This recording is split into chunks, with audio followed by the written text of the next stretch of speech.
کہ نبی پاک صلی اللہ علیہ وسلم سے ایک شخص نے کہا تھا یا رسول اللہ میرے پاس ایک دینار ہے، میں کہاں خرچ کروں؟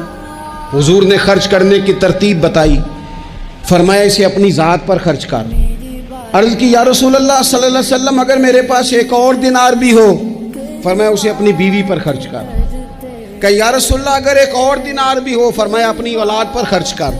یا رسول اللہ اگر ایک اور دینار بھی ہو، فرمایا خادم پر خرچ کر، اپنے غلام پر خرچ کر، اپنے ملازم پر خرچ کر۔